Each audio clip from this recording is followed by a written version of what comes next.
Hər vaxtınız xeyir olsun dostlar. Mən Tahirova Nihal.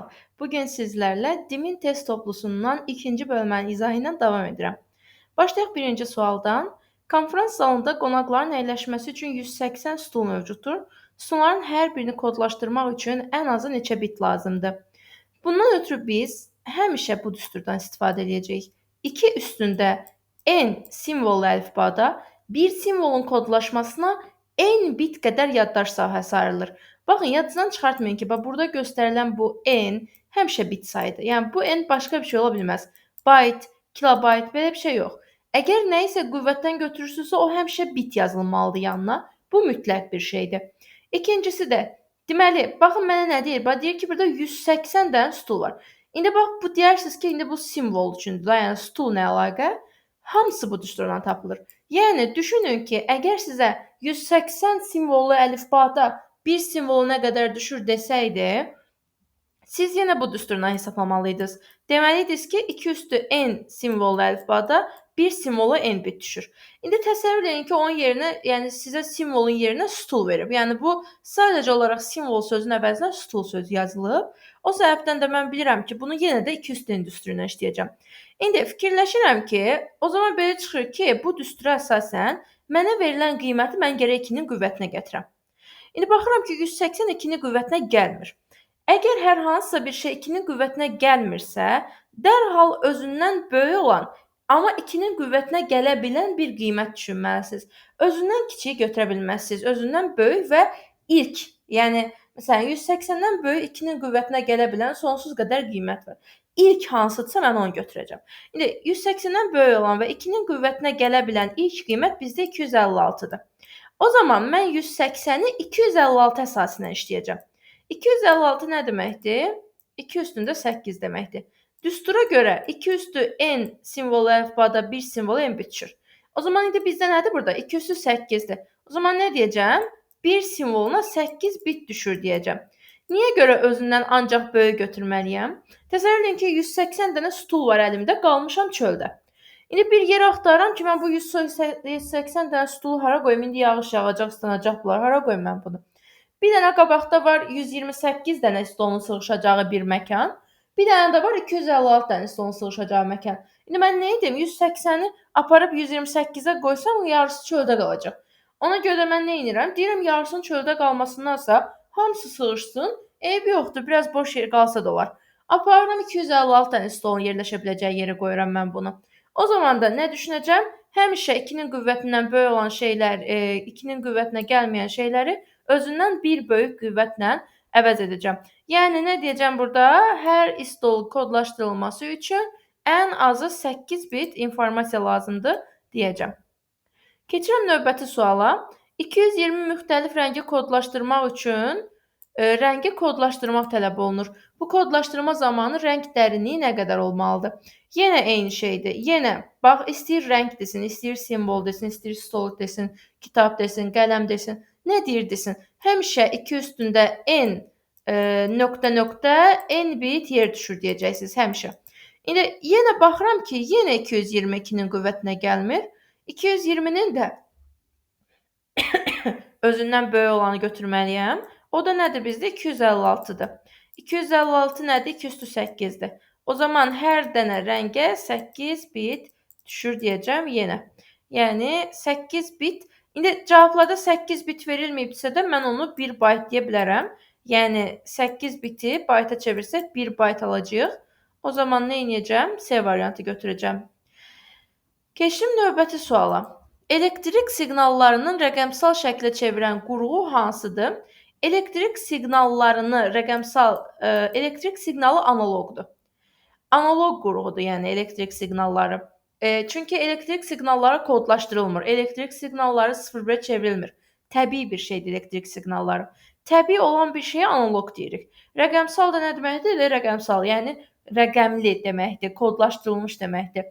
Rəqəmli deyilməyinin səbəbi də orada kodlaşdırılarkən yalnız ikilik kodlardan, yəni 0 və 1-dən istifadə edilməsidir. Bu da 0-1 rəqəm olduğuna görə rəqəmli informasiya deyirlər, kodlaşdırılmış informasiya.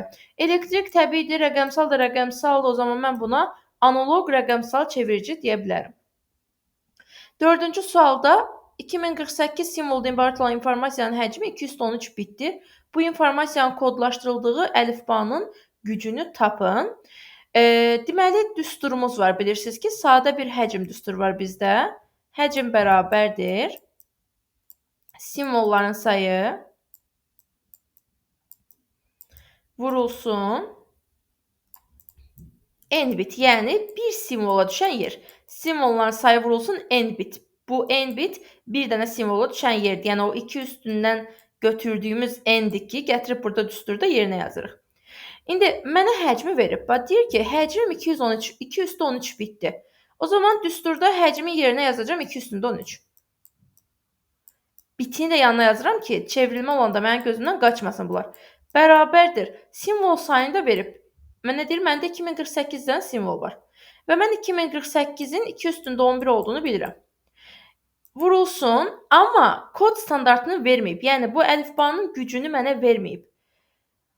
Verməyibsə əgər, mən n bitin nə olduğunu tapa bilmərəm. Tapa bilmirəmsə, o zaman elə n biti olduğu kimi yazıram ki, düsturdan tapım mən bunu. Məchuldur da, yazdım n bit. İndi bu tərəfdə bitdi, bu tərəfdə bitdi. Çevirmə etməyimə ehtiyac yoxdur. Sadəcə olaraq buradan n biti tapacağam. N bərabərdir. Bilirsiniz ki, məchulun yanındakını məxrəcə yazırıq. 211 düşdü məxrəcə, digərində qüvvətdə yazacağam. 2 üstündə 13-ü böldüm 2 üstündə 11-ə. Qaldı 2 üstündə 2, yəni 4 bit. Bax, buradakı 4 bit sadəcə bir dənə simvola düşən yerdir. Yəni, mən qüvvəti tapmışam hal-hazırda. Bu məndən nə istəyir? Əlifbanın gücünü istəyir. Əlifbanın gücü demək, oradakı bütün simvolların sayı deməkdir. Yəni, tam gücü. Bütün hamısını istəyir. Bu əlifba nəyə qadirdir? Hamısını istəyir məndən. O zaman mən bir simvola düşən yeri tapmışamsa, əlifbanın gücünü tapa bilmək üçün bu aldığım şeyi 2-nin qüvvətinə qoyuram. Necə ki, mənə 2 üstü 4 simvollu əlifba desəydi, qüvvətdəkini götürüb 4 biti, deyərdim ki, 1 simvoluna 4 bit düşür, düzdürmü? İndi bu da deyir ki, mən sənə 1 simvoluna düşən yeri vermişəm, yəni mən sənə 4 biti vermişəm. İndi sən mənə gücü geri qaytar. İndi nə edirəm? Sakitcə o 4 biti hardan almışdımsa qaytarıb ora qoyuram. Hardan almışdım? 2-nin qüvvətini almışam normalda, düzdürmü? Onu da 2-nin qüvvətinə qaytarıb geri qoysam, olacaq 16 simvollu əlifba. Yəni C variantı. Elə bir simvola düşən yeri istəsəydi, ya da dərinliyini istəsəydi, tərtibini istəsəydi, elə 4 bitin özünü yazardınız. Amma gücünü istəyirsə, gərək 2 üstü 4. Əlifbadakı simvolların sayını istəyirsə, yenə 2 üstü 4. Əlifbadakı simvolların maksimal sayını istəyir, yenə 2 üstü 4.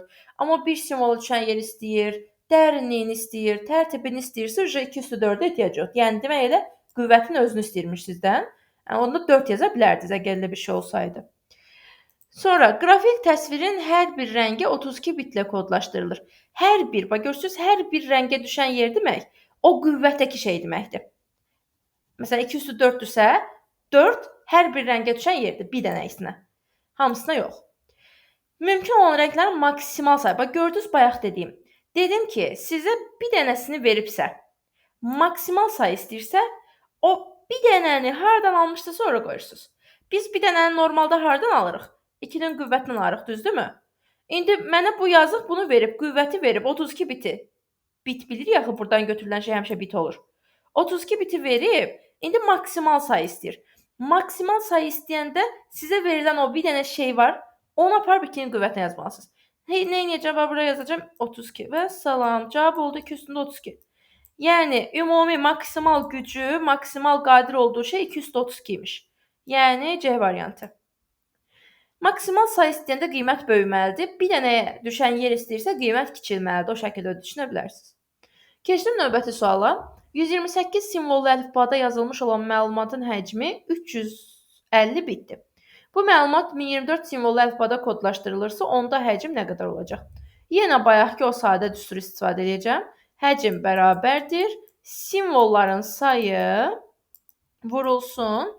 Bir simvola düşən yer, yəni N bit.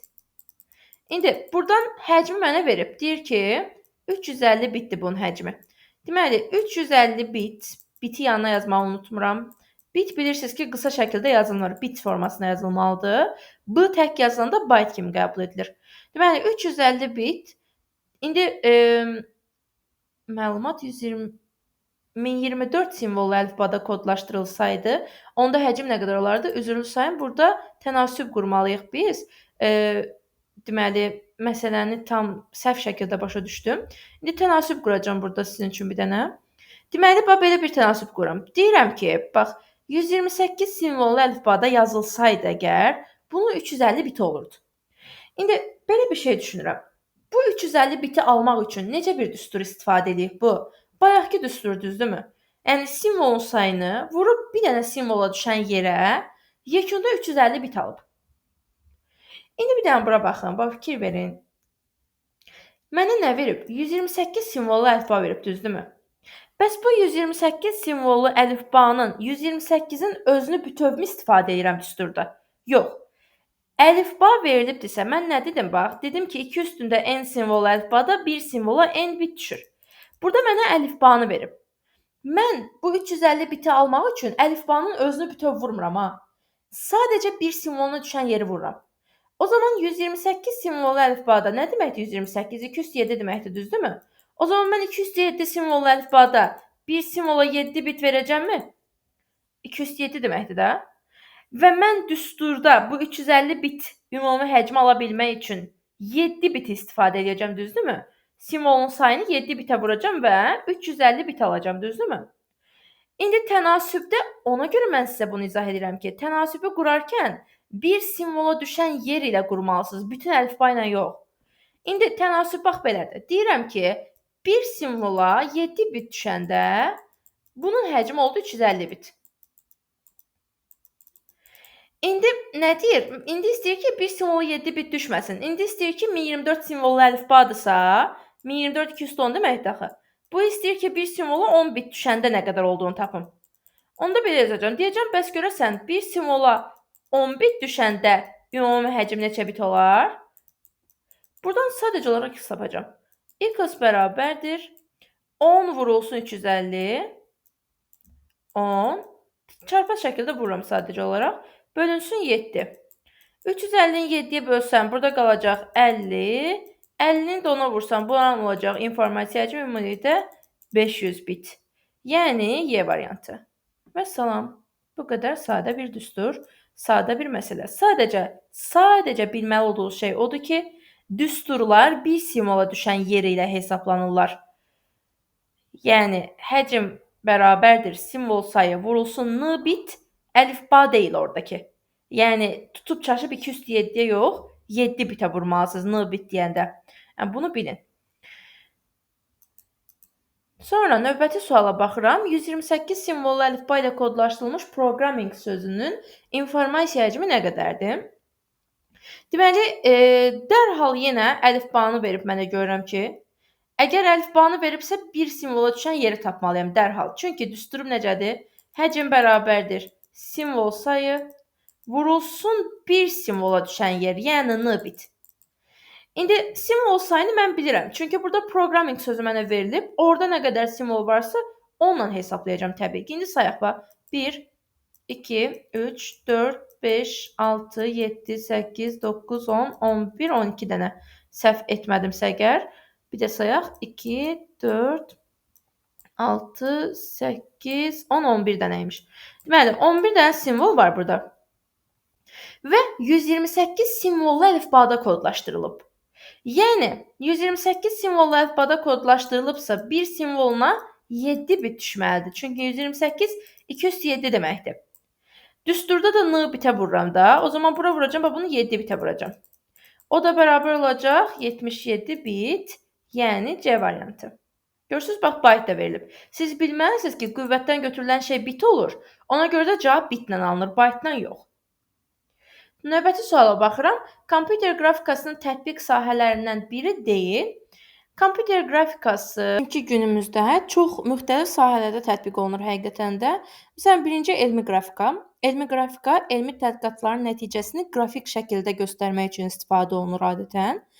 Elmi hər hansısa bir təcrübə, tədqiqatın nəticəsini ifadə edə bilmək üçün istifadə olunan qrafika növüdür. Bu aiddir. Virtual reallıq hər hansısa bir hadisəni üç ölçülü şəkildə, sanki biz onun içindəymişik kimi təsvir etmək üçün adətən xüsusi texniki vasitələrlə tətbiq olunan özəl bir növüdür qrafikanın. Təcrübi qrafika deyə bir şey yoxdur. Yəni bizim burada sualımızın doğru cavabı əslində təcrübi qrafikadır. Yəni biz elə bir şey haqqında danışmırıq qrafikada.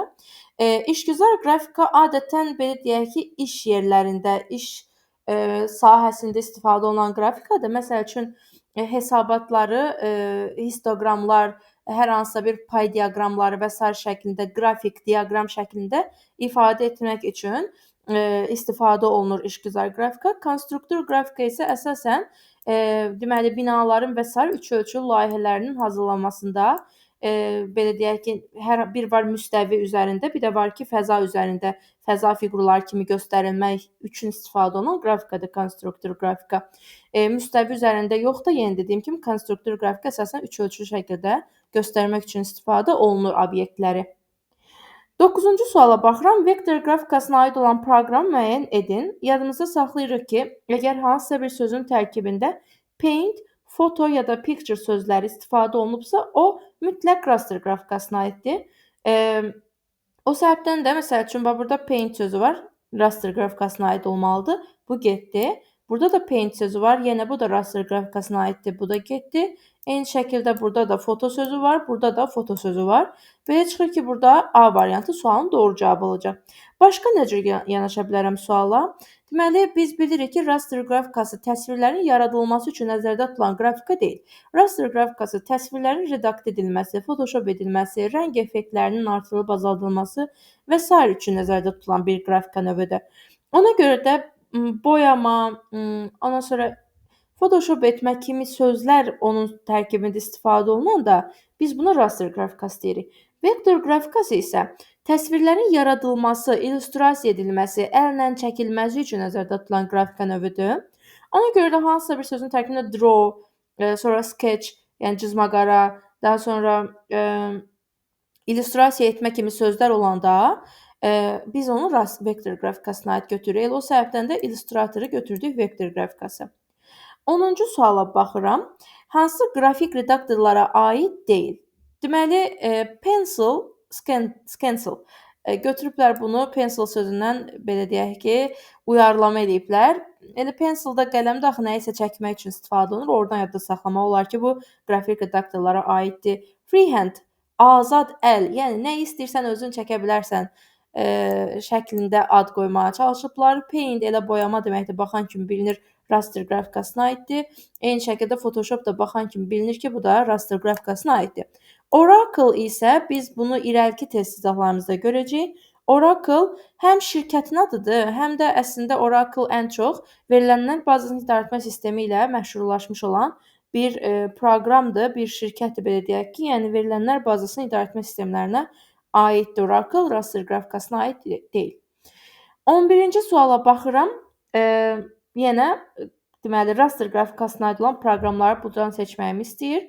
Nə dedim? Tərkibində əgər foto sözü varsa, paint sözü varsa, picture sözü varsa, mütləq şəkildə bizdə burada raster qrafikası götürmək lazımdır. Ona görə də paint sözü var, bunu götürəcəm. Paint sözü var, bunu da götürəcəm. Bir də burada da paint sözü olmasa da yenə də yadda saxlayın ki, eyni şəkildə image sözləri də aiddir raster qrafikasına.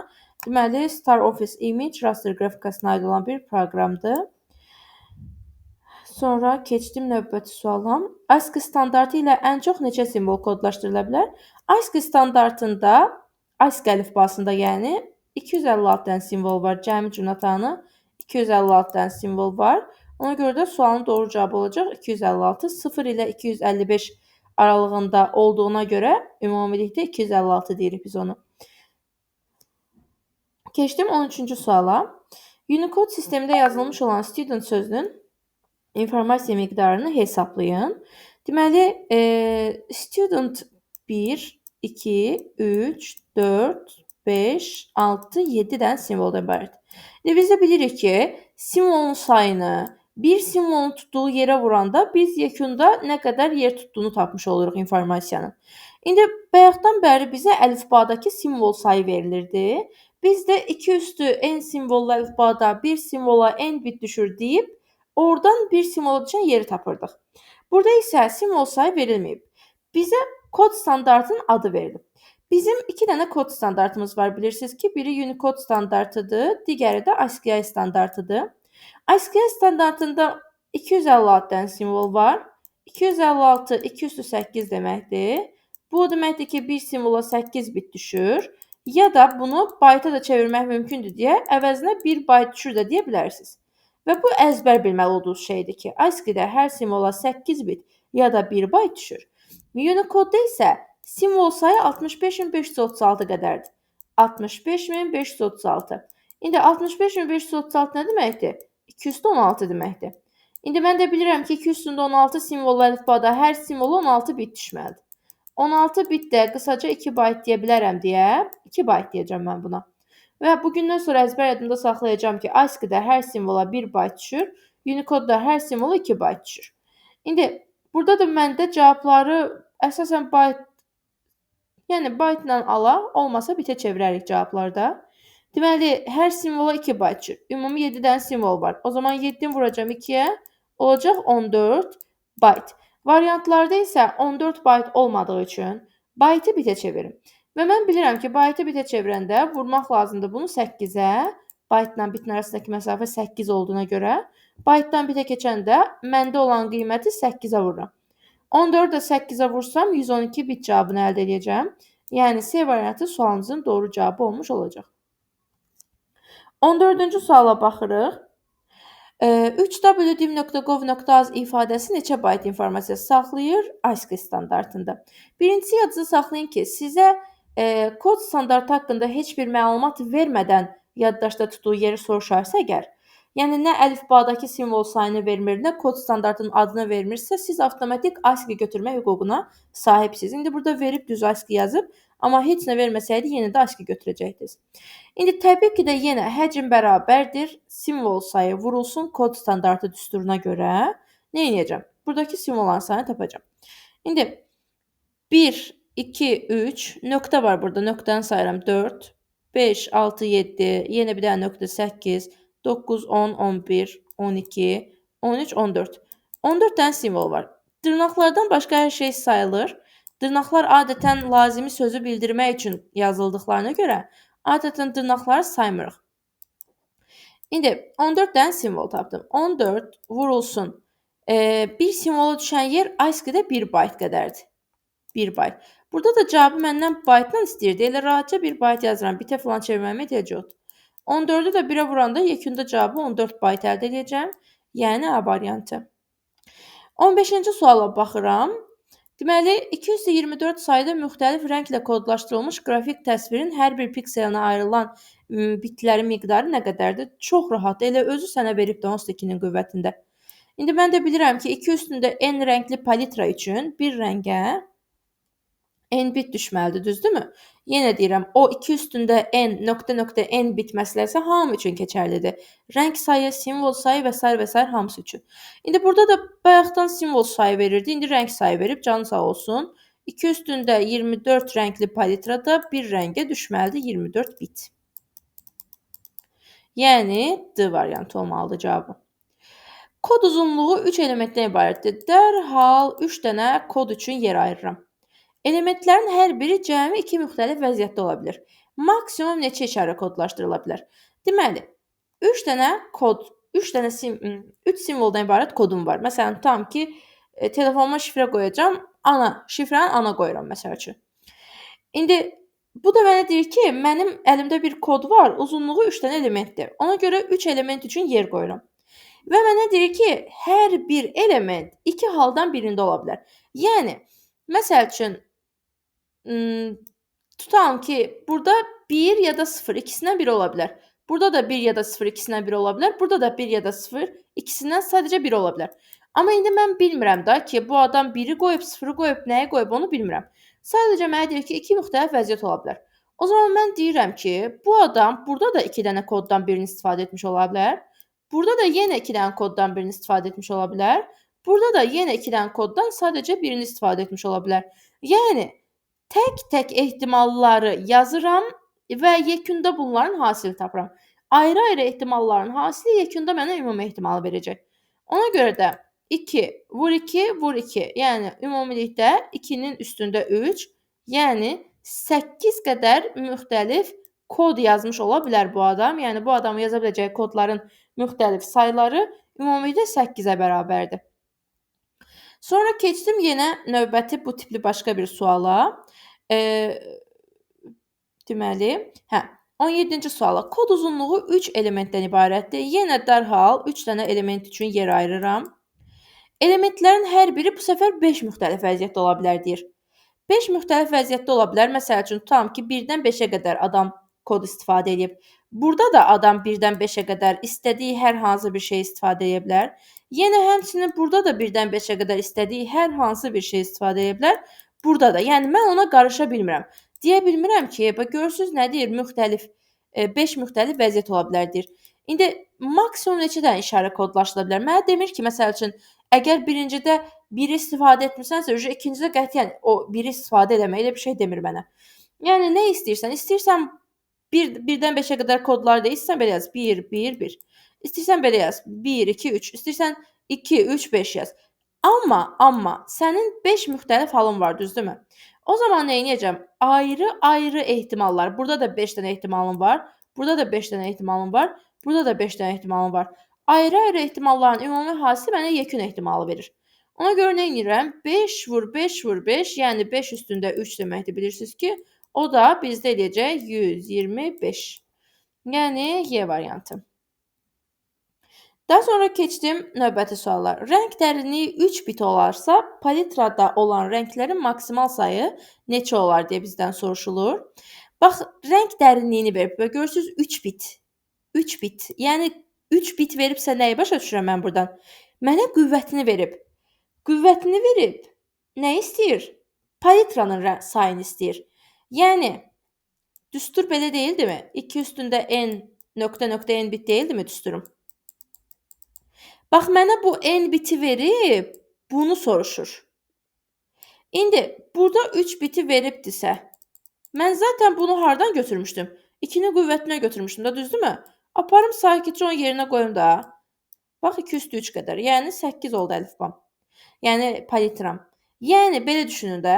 Əgər mənə 2 üstündə 3 rəngli palitra versəydi, rəng dərinliyi 3 bit olmayacaqdımı? İndi bu da mənə deyir ki, mən sənə rəng dərinliyi vermişəm. İndi mənə palitranı tap. Mən də deyirəm ki, 3 biti 2-nin qüvvətindən götürüb verməmişdin mənə. Al, mən qaytarıb sənə verirəm. Al.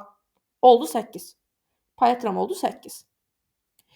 19-cu suala baxıram. Verilmiş mətnin 32 simvolluq bir əlifbada kodlaşdırıldığını bilərək 40 bitlə kodlaşdırılan sözü müəyyən edin. İndi mən bilirəm ki, əlifba 32 simvollu əlifbadır. Dərhal mən düsturum nədir? Simvolun sayını bir dənə simvola düşən yerə vuranda yekun həcm əldə edirəm. İndi məndən nə istəyir bu? Mənə deyir ki, mən sənə bir simvola düşən yeri vermişəm. İndi mən bu bir simvola düşən yerin qarşılığında səndən 40 bitlik informasiyanı istəyirəm. Tap görüm o hansıdır 40 bitlik informasiya. İndi bu adam mənə simvolu verib. Bax, 32 dənə simvol varsa, bir simvola 5 bit düşməlidir. 5 bit. İndi simvolun sayını 5 bitə vuranda cavabı 40 eləyəcək bir şey axtarın. O zaman sayaq da. Deməli, nə etmək lazımdır? 8 simvollu bir şey tapmaq lazımdır da ki, 8-i 5-ə vurum, 40 əldə edeyim. Baxaq, 1, 2, 3, 4, 5, 6, 7, 8, bu olmadı. Çoxdur. Deməli, 1, 2, 3, 4, 5, bu da azdır. Bir dəqiqə, 1, 2, 3, 4, bu 7 simvolludur. İndi baxaq, 1, 2, 3, 4, 5, 6, 7, 8, bu da çoxdur. 1, 2, 3, 4, 5, 6, 7. İndi notebook 4, 4. Yəni ümumilikdə 8 dənə simvol var burada. 8 dənə simvolu 5 bitə vursam 40 bit əldə edəcəm. Ona görə də Y variantı sualımın doğru cavab variantı olmuş olacaq. Keçdik 20-ci suala. School 279 sözü 64 simvollu əlifbada kodlaşdırılsaydı informasiya həcmi nə qədər olardı? Dərhal 64 simvollu əlifbada bir simvolu nə qədər yerin düşdüyünü tapıram. 64 simvollu əlifbada bir simvolu 6 bit düşər. Çünki 64 2 üstündə 6 deməkdir. Bunu tapdım. Bu bir kənarda qalsın. İndi nə etməliyəm? Simvolların sayını bir simvolu düşən yerə vuranda həcmi tapıram da, düzdürmü? Simvolların sayı nədir? Bax, 1, 2, 3, 4, 5, 6, 7, 8, 9 dənə simvol var. 9 dənə simvolu bir dənəsə nə qədər düşür? 6 bit. Vururam 6-ya. 9 dəfə 6-nı da nə eləyir? 54 eləyir. Yəni, yekunda burada mən 54 bitlik bir informasiya əldə etmiş oluram. Yəni, sualın doğru cavabı oldu D variantı. Keçdim növbəti suala. Raster tipli proqramı seçin. Nə demişdim? Tərkibində Paint, Picture, Photo sözü olan hər şey raster qrafikasına aiddir. O zaman seçək də. Elə bax, burada Paint var, düzdürmü? 1. Burada da Paint var, 4. 1 və 4 sualımızın doğru cavab variantı olacaq. Vəssalam. Keçdim növbəti suala. Verilmiş cədvəl fraqmentinə əsasən informatika sözünün şifrəsini müəyyən edin. Çox sadə bir sualdır bu sual. Deməli, sadəcə olaraq cədvəldən kodları tapacağam. Çox sadə bir sual. Bax, i-nin kodu nədir? Burada hərflər verilib bu aşağıda. Burada isə onun kod qarşılıqları verilib. i-nin kodu nidadır. Deməli, nida ilə başlayıram. i-n, n-nın kodu 4. Nida 4. F-nın kodu 3-dür. Inf. O-nun kodu 2-dir. Infonu tapdıq. Infor, R hərfinə baxıram indi. R-nın kodu 7-dir. Informatika, M. M-nın kodu 8-dir. A-nın kodu 1-dir. İnformatika. T-nı tapıram indi. T-nın kodu 9-dur. I-nin kodu yenə yazıram nida. K-nın kodu 6. A-nın da kodu yenə 1 şəklində olmuş olacaq. Yəni, bu haradadır? Nida 4, 3, 2, 7. Nida 4, 3, 2, 7. Yəni, bu variantı. 23-cü suala baxıram. Raster qrafik redaktorlarını seçmək lazımdır. Yenə nə edirəm? Yenə Paint, Picture, Photo sözləri olan variantları önə çıxartmağa çalışıram 23-cü sualda. Deməli, birinci sualda Paint var. Götürdüm. Üçüncüdə yenə Paint var. Götürdüm. Altıncıda yenə Photo ya həm də Paint. İkisi birdən verilib. Var. Götürdüm. Və salam D variantı sualımızın doğru cavab variantıdır. Daha sonra keçdim. Hansı raster qrafik fayllarının ad genişlənməsi ola bilər? Bunu əzbərdən bilmək lazımdır, əziz tələbələr. Çalışaq maksimal şəkildə digərlərini variantlardan çıxaq. Əgər siz ilk dinlədiyiniz dərs informatika ilə bağlı bu dərsdirsə, bilməyinizi istəyirəm ki, hələ irəlilərdə əməliyyat sistemləri adlı bir dərs keçəcəksiniz. Bütün fayl genişləmələrini orada əzbərləyəcəksiniz. Amma siz onsuz da bilirsinizsə, mən sizə bunu rahatlıqla izah edə bilərəm. Deməli, necə izah edəcəm? B variantından PPT-ni atacağım. Çünki bax, burası PowerPoint. Bax, PowerPoint. O sözün qısaltmasıdır bu. PowerPoint proqramına aiddir. PowerPoint isə qrafik fayllara aid deyil. Getdi. C variantında MPG video fayllarının genişlənməsinə aiddir. Eyni şəkildə AV video fayllarının genişlənməsinə aiddir. Yəni, raster qrafikasına aid deyil. D variantında XLS, Excel. Yəni, Excel proqramının genişlənməsidir, getdi. Excel proqramı isə cədvəl prosesoridir. Cədvəllər yaratmaq, hesablamalar etmək üçündür. Raster qrafikasına aid deyil. Y variantındakı isə doc. Buradan atıram. Document sözünün qısaltmasıdır. Document isə Word proqramı üçündür. Yəni, sənəd yaratmaq üçündür. Yəni, raster qrafikasına aid deyil. A variantındakı isə GIF, animasiya tipli raster qrafik fayllarına aiddir. TIFF adətən skan olunmuş raster qrafik fayllarına aiddir. BMP isə bitmap image, Paint standart proqramında yaradılmış olan raster qrafik fayllarının genişlənməsinə aiddir. Daha sonra 25-ci suala baxıram. Musiqi alətindən çıxan səslər kompüterə yazılanda alınan faylın genişlənməsi hansı olacaq? MIDI. MIDI klaviatura bilirsiniz ki, musiqi notlarını kompüterə daxil etmək üçün istifadə olunan giriş qurğusunun adıdır. Sintezator kimi bir şeydir MIDI klaviatura. MIDI klaviatura vasitəsilə, MIDI klaviaturanın tuşları vasitəsilə kompüterə daxil etdiyiniz informasiya o səbəbdən də elə öz adı ilə, yəni .MIDI şəklində kompüterə daxil edilir. 26-cı suala baxırıq. Buranı biraz silək. RGB modelində hansı rənglər var? RGB yəni red, qırmızı, green, yaşıl, blue, göy. Yəni qırmızı, yaşıl, göy, göy, yaşıl, qırmızı da deyə bilərik. Bir problem yoxdur. Y variantı götürəcəm. 27-ci suala baxıram. Ağ-qara raster təsvirinin informasiya tutumu 512 baytdır. Raster təsviri neçə pikseldən ibarətdir? Dərhal artıq yavaş-yavaş biz qrafik təsvirlərin həcminin hesablamasına keçirik. Dərhal şəklin həcminin hesablanması üçün düsturu daxil edirəm. Şəklin həcminin hesablanması üçün həcm bərabərdir.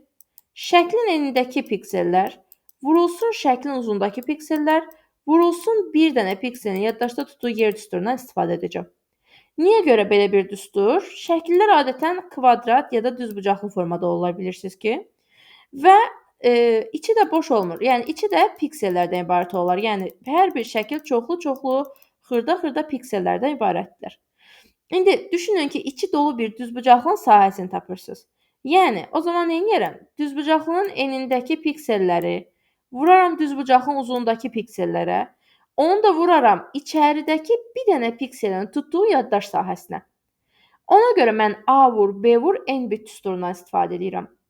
İndi bizim bir neçə modelimiz var bilirsiniz ki, rəng modelləri. Onları da böyük ehtimal ki bilirsiniz. Düsturda da qarşıma çıxdıqca mən sizə deyəcəm. Deməli, mənə nə deyir? Piksellərini verməyib, düzdürmü? Təsvirin neçə dənə pikseldən ibarət olduğunu verməyib. Təsvirin ümumi informasiya tutumunu verib. Ümumi informasiya tutumu nə qədərdir? 512 bayt, düzdürmü?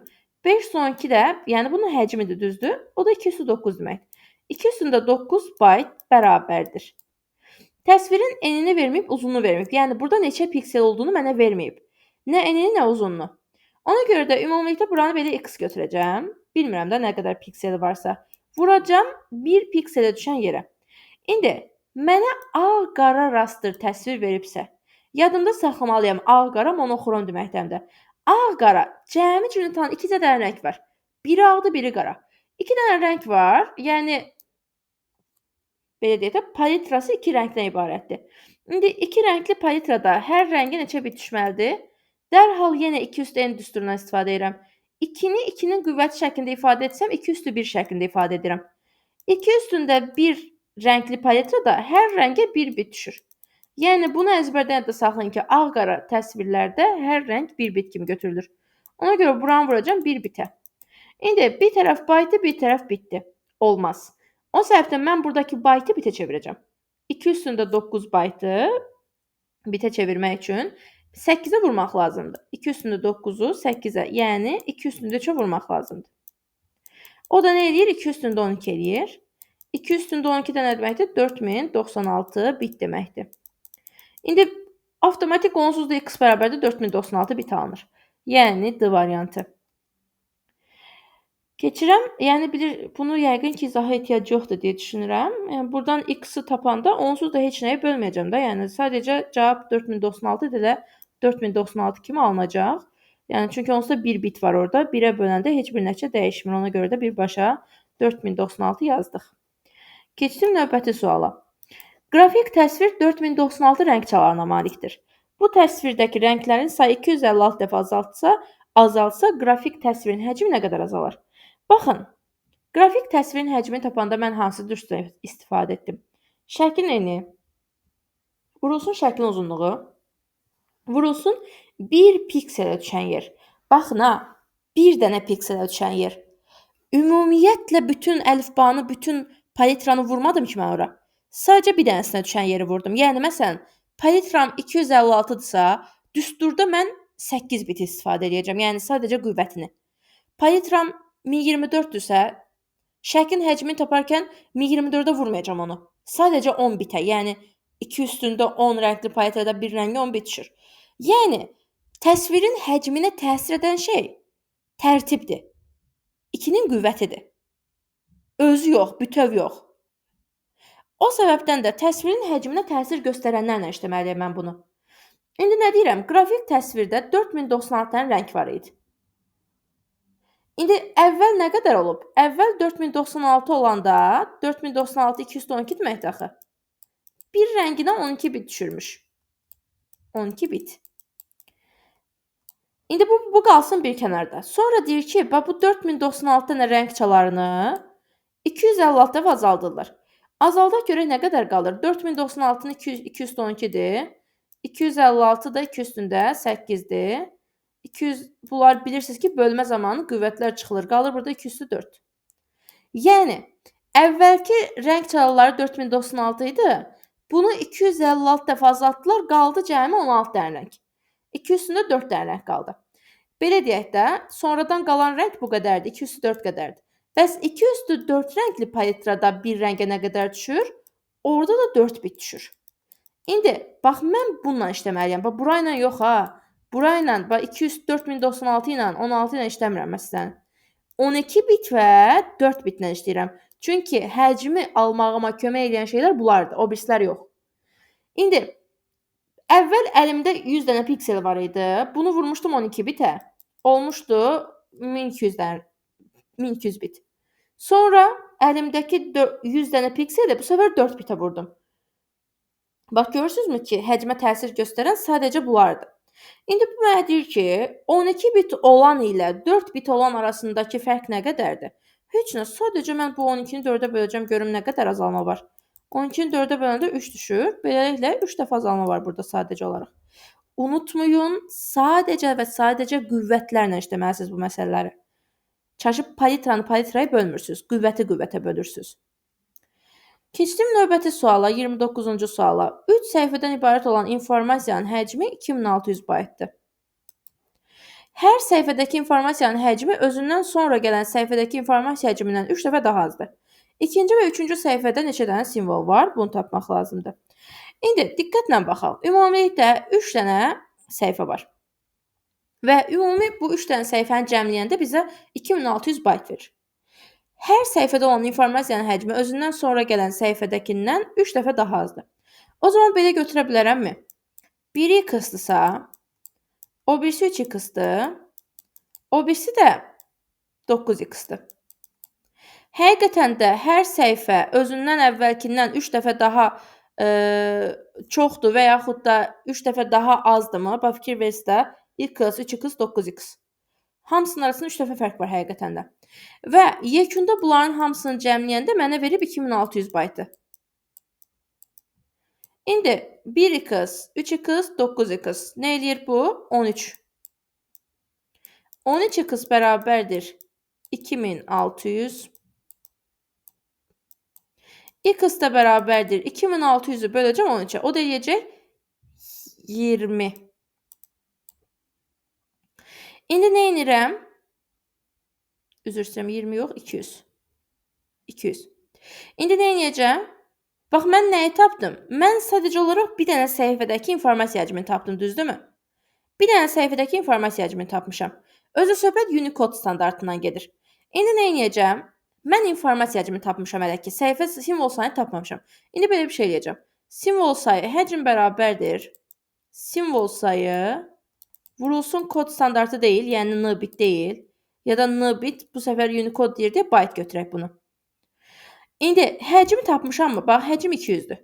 200 nə? Byte. Söhbət Unicode-dan gedir və burada da byte veribsə, cavab mütləq elə byte-dan alınıb bizdə. 200 byte bərabərdir. Simvol sayı yerinə x qoyuram. Unicode dediyinə görə kod standartının yerinə 2 byte yazıram. Buradan da x bərabər olur 100 dənə simvol. Bax, bu 100 dənə simvoldur.